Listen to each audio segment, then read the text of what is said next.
Good day, my name is Nicholas Isah. We're here to talk about the life of Samson. Topic for today is Delilah, the killer of bubbles, the killer of tree. If you read the book of Judges very well and study the life of Samson, you discover that Samson was fully aware that Delilah was after his life. But he couldn't let her go. He couldn't say no to Delilah. He couldn't say no to Delilah.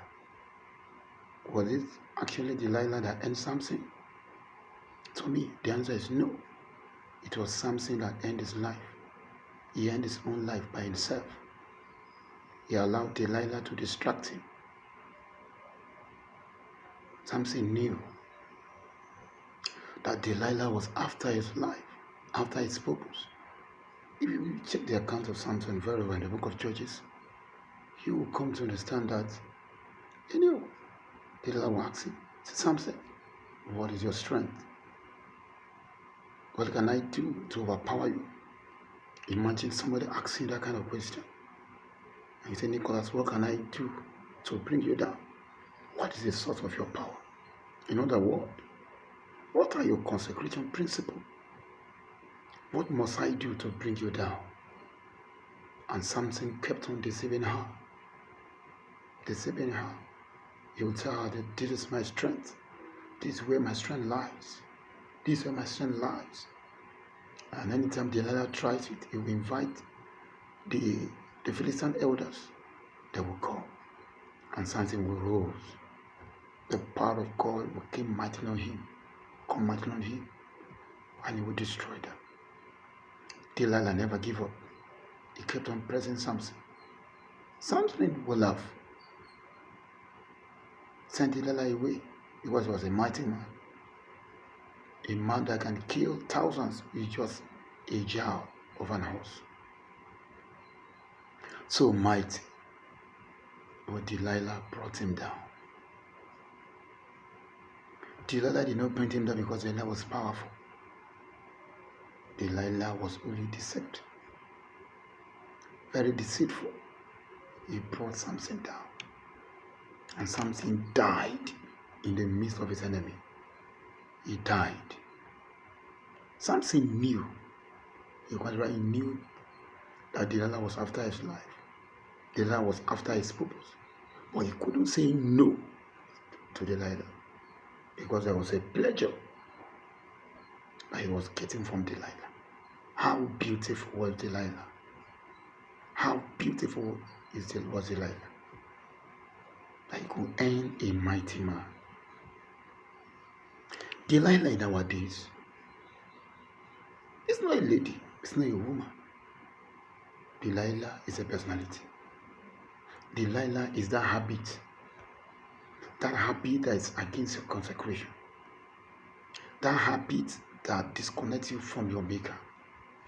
That habit that is against your consecration.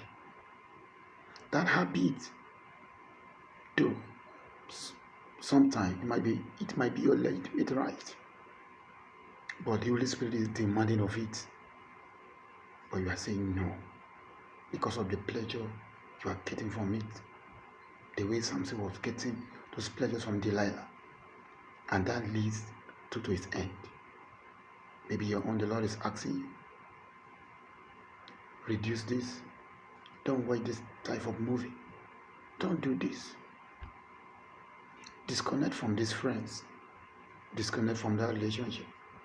Have you not discovered that ever since you began that relationship with that brother or sister, your relationship with God has been affected? You no longer have that connection with God anymore. You no longer have it again. Not have it again.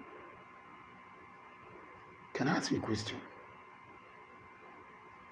Is that relationship with that entity, with that man, that woman, or that thing more important than your relationship with God? Life is about purpose. We are on this earth for a purpose. And for us to fulfill this purpose, we must work with the one that created us, which is God. We must have a very high intimacy with Him for us to fulfill that assignment, for us to fulfill that mandate. Are you hearing me now? In this kingdom, nobody excel. Nobody excel without principle. Nobody excel outside principle. Either in the kingdom or outside the kingdom. Any man you see today successful, there's a principle. There's a consecration principle that is attached to their rising. There's a consecration principle that is attached to your destiny fulfillment. Can you let go of that thing that's against your consecration? Can you let it go today? In our days, this is our time. The media is polluted. Media is polluted. Comedy kids everywhere. Most comedians, particular comedians today, their comedies is inspired. They got the inspiration for their play, for their performance from demons. Demons inspired them. So you see believers sitting down to watch that kind of movie. If you know how delicate your mind is, if it is exposed, how dangerous it is. If you expose your mind, to that kind of stuff, you will not listen to it. You have a purpose, you have an assignment. For you to fulfill this assignment, you must have intimacy with the one that created you. And for you to have that intimacy, you must let go of that thing the Lord is demanding. That sleep, that food, that habit, that pride, that thing you know within you. Anytime you do it, you crave the Holy Spirit. It's asking you to let go of that thing so that you can fulfill destiny. Because there's nothing interesting about life than purpose. Purpose is the reason why we are here. What will not happen if you don't fulfill that purpose? Because of one mundane thing, because of the flesh, because of the desires of the flesh, you couldn't fulfill the purpose why you were born. What will you tell your Maker? What will you tell God on the last day? Do you know that destiny are tied to you? Once you fail those destiny, to take the mercy of God for those destiny to be restored. And God will hold you accountable for it. For every man you see on the face of the earth, they are preserved by covenant. Covenant preserved them. For example, you see a native doctor.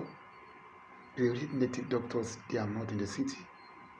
They are in the forest. Because being in the city is against their consecration principle. It's against it.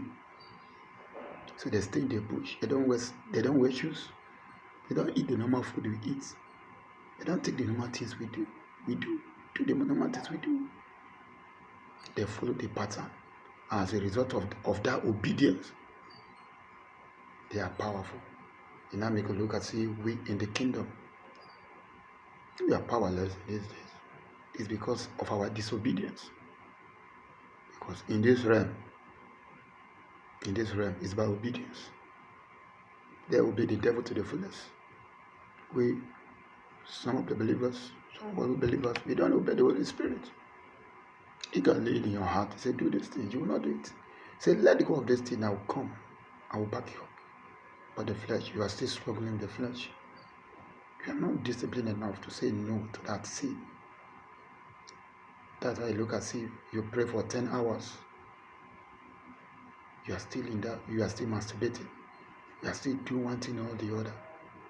You are still in that cage because of your disobedience.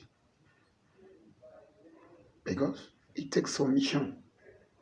It takes total submission to the Holy Spirit for him to find himself through you, for him to express himself through you. How submissive are you? How submissive are you? Can you let go of that sin? Can you let go of that Delilah? That thing that gives you pleasure? That thing that excites you, but it does not excite the Holy Ghost?